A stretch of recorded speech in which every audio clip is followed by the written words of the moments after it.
संस्थांसंदर्भात बोलताय असं कोर्टाने या ठिकाणी नमूद केलंय। कायद्याची अंमलबजावणी नीट होते का हा प्रश्न असल्याचं सिब्बल बोलतायत। निवडणूक आयोगानं जे काही केलं ते त्यांच्या कक्षेबाहेरचं होतं असं सिब्बल यांनी म्हटलंय। विधिमंडळ पक्षामध्ये फूट पडली, याला निवडणूक आयोगानं मान्यता दिली आणि त्यानंतर शिंदे सत्तेमध्ये आले असा युक्तिवाद देखील सिब्बल यांनी काल केलाय। विधिमंडळ पक्ष विकला जाईल तो सत्तेबरोबर जाईल, अशा प्रकारे देशात कुठेही सरकार उलथवता येईल अशी भीतीही त्यांनी व्यक्त केली।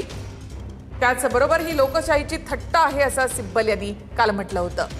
देशामध्ये कायद्याचं राज्य टिकवण्यासाठी कायदा प्रस्थापित करण्याची संधी या न्यायालयाला आहे आणि केवळ आपणच, म्हणजे त्यांनी कोर्टाला असं म्हटलंय की संसद कायदे करत राहू शकतं, पण त्याची कसोटी इथे लागायला हवी। सत्तेमध्ये कोणताही पक्ष असो, प्रत्येक सत्ताधारी पक्ष अपात्रतेच्या याचिकांवर निर्णय होऊ नये यासाठी प्रयत्न करतो असं सिब्बल यांनी युक्तिवादादरम्यान म्हटलंय। पक्ष सत्तेत असतो त्यांच्यावर अपात्रतेची कारवाई होत नाही, दुर्दैवानं ही वस्तुस्थिती आहे असं कपिल सिब्बल यांनी युक्तिवाद करताना म्हटलेलं आहे।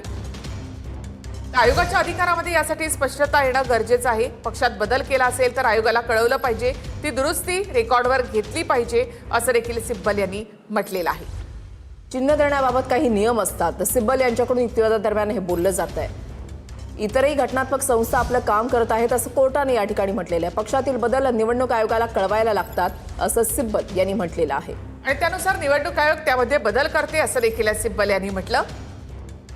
पक्षातील बदल निवडणूक आयोगाला कळवायला लागतात असं सिब्बल यांनी कोर्टामध्ये म्हटलेलं आहे आणि त्यानुसार निवडणूक आयोग बदल करतं असं सिब्बल यांनी म्हटलेलं आहे। सिब्बल यांचा हा युक्तिवाद सुरू आहे। पक्षातील बदल निवडणूक आयोगाला कळवायला हवेत, त्यानुसार निवडणूक आयोग बदल करतं असं सिब्बल यांनी म्हटलेलं आहे। शिंदेंच्या राष्ट्रीय कार्यकारिणी संदर्भात देखील त्यांनी प्रश्नचिन्ह उपस्थित केलेलं होतं। निवडणूक आयोगाच्या भूमिकेवर त्यांनी प्रश्नचिन्ह उपस्थित केलं। निवडणूक आयोगाने घेतलेल्या निर्णयावर देखील त्यांनी या ठिकाणी प्रश्नचिन्ह उपस्थित केलेलं आहे। यामध्ये मुख्यमंत्रीपदी शिंदे यांची निवड बेकायदेशीर होती असा युक्तिवाद देखील काल सिब्बल यांनी केलेला आहे। ग्राउंड रियालिटी तपासली गेली नाही असं देखील सिब्बल यांनी म्हटलं।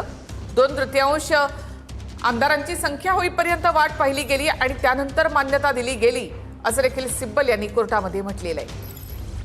कपिल सिब्बल यांच्याकडून जर आतापर्यंत पाहायला गेलं तर 4 मुख्य कायदेशीर प्रहार जे आहेत ते कोर्टामध्ये करण्यात आलेले आहेत। या अनुषंगाने त्यांच्याकडून युक्तिवाद करण्यात आलेला आहे। पहिला मुद्दा तो म्हणजे आमदारांमधील फूट आणि पक्षामधली फूट। दुसरा मुद्दा तो म्हणजे 2018ची घटना, 1999ची शिवसेनेची घटना आणि त्यावरून जर पाहिलं तर 2018च्या सुधारित घटनेमुळे आमदारकी आणि मंत्रिपदं उपभोगली आणि आता सोयीनुसार 30 घटना अलोकतांत्रिक म्हणतात असं म्हणत त्यांनी शिंदेंच्या सेनेवर या ठिकाणी प्रश्नचिन्ह जे आहे ते उपस्थित केले। तिसरा मुद्दा निवडणूक आयोगाच्या अधिकारांवर त्यांनी प्रश्न उपस्थित केलेले आहेत, त्या अनुषंगाने त्यांचा युक्तिवाद आज देखील सुरू आहे। आणि चौथा मुद्दा तो म्हणजे कलम 29A ची मर्यादा, या संदर्भात त्यांच्याकडून युक्तिवाद केला जातोय। तर विविध नियमांचा दाखला आता सिब्बल यांच्याकडनं कोर्टामध्ये दिला जातोय। त्यामध्ये 19A नुसार आयोगाला कोणताही राजकीय पक्षाची नोंदणी रद्द करण्याचा अधिकार नाही असं सिब्बल यांनी म्हटलेलं आहे। सिब्बल यांचा युक्तिवाद या संदर्भातला सुरू आहे।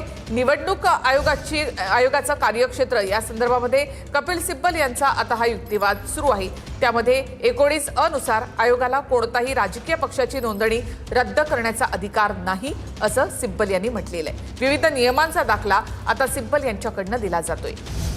निवडणूक आयोगानं विधिमंडळामधील बहुमतावरून मूळ पक्ष आणि चिन्ह देणं कायदेशीरदृष्ट्या चुकीचं आहे हा ठाकरे गटाचा मुख्य दावा आणि निवडणूक आयोगानं आपल्या अधिकारामध्ये नसलेले निर्णय या ठिकाणी घेतले आणि त्यांनी कशा पद्धतीनं त्यांच्या निवडणूक आयोगाच्या निर्णयांवरच आता प्रश्न जे आहेत ते कपिल सिब्बल यांच्याकडून उपस्थित केले जात आहेत। आमदार अपात्रता संदर्भातला युक्तिवाद देखील आज कपिल सिब्बल यांच्याकडून केला जातोय।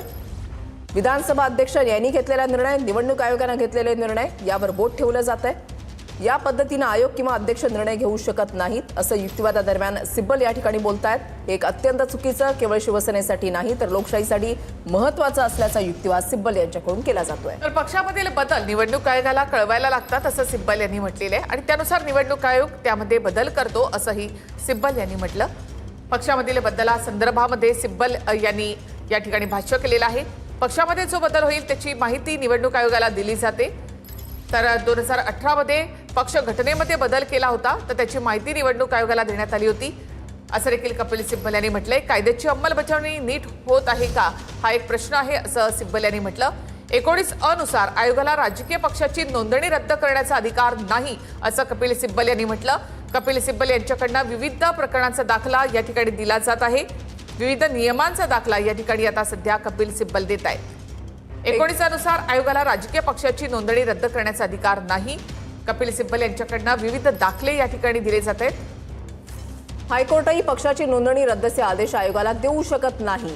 19 नुसार आयोगाला राजकीय पक्षाची नोंदणी रद्दचा अधिकार नाही, असं कपिल सिब्बल युक्तिवादादरम्यान बोलतायत. तर पक्ष जर स्वतः असं म्हणत असेल की आम्ही आमच्याच घटनेवर विश्वास ठेवत नाही तर मात्र विचार होऊ शकतो, असं कपिल सिब्बल यांनी युक्तिवादाच्या वेळी म्हटलेलं आहे. शिवसेना पक्ष चिन्ह सुनावणी संदर्भातले प्रत्येक अपडेट्स आपण TV 9 मराठीवर पाहताय. कपिल सिब्बल यांच्याकडून विविध दाखले जे आहेत ते या ठिकाणी दिले जात आहेत. या पक्षामधील बदल निवडणूक आयोगाला कळवायला लागतात असं सिब्बल यांनी म्हटलं. त्यानुसार निवडणूक आयोग बदल करतं असंही सिब्बल यांनी म्हटलेलं आहे. उच्च न्यायालय देखील सरसकट एखाद्या नोंदणीकृत पक्षाची नोंदणी करण्याचे आदेश या ठिकाणी आयोगाला देऊ शकत नाही असं सिब्बल यांनी म्हटलेलं आहे.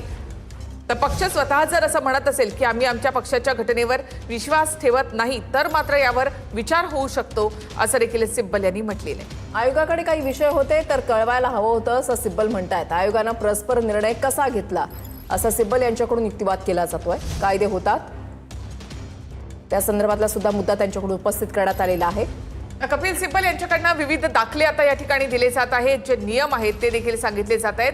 चिन्ह देण्यासंदर्भात काही नियम असतात असं सिब्बल यांनी म्हटलं. आयोगाला सरसकट चिन्ह देण्याचा अधिकार नाही असं देखील सिब्बल यांनी म्हटलेलं आहे. तर 19 नुसार आयोगाला राजकीय पक्षाची नोंदणी रद्दचा अधिकार नाही असं कपिल सिब्बल यांनी म्हटलेलं आहे.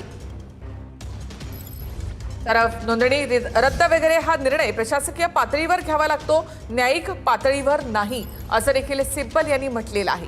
सिब्बल यांचा आता एकूणच महत्त्वाचा असा हा युक्तिवाद या ठिकाणी सुरू आहे. पक्षाच्या नोंदणीसाठी आवश्यक माहिती मागवली जाऊ शकते असं सिब्बल यांच्याकडून युक्तिवादादरम्यान बोललं जात आहे. पक्षाला अनावश्यक वाटेल अशी माहिती आयोगानं मागवू नये असं सिब्बल म्हणतात. पक्षाच्या नोंदणीसाठी आवश्यक माहिती मागवली जाऊ शकते असं सिब्बल यांनी म्हटलं. पक्षाला अनावश्यक वाटेल अशी माहिती आयोगानं मागवू नये असं देखील सिब्बल यांनी म्हटलेलं आहे. पक्षाच्या नोंदणीसाठी आवश्यक माहिती मागवली जाऊ शकते. पक्षाला अनावश्यक वाटेल अशी माहिती आयोगानं मागवू नये असं सिब्बल यांच्याकडून युक्तिवादादरम्यान बोललं जात आहे. चिन्ह देण्याबाबत काही नियम असतात. 19 नुसार आयोगाला राजकीय पक्षाची नोंदणी रद्दचा अधिकार नाही असा युक्तिवाद सिब्बल यांच्याकडून केला जातोय. सिब्बल यांच्या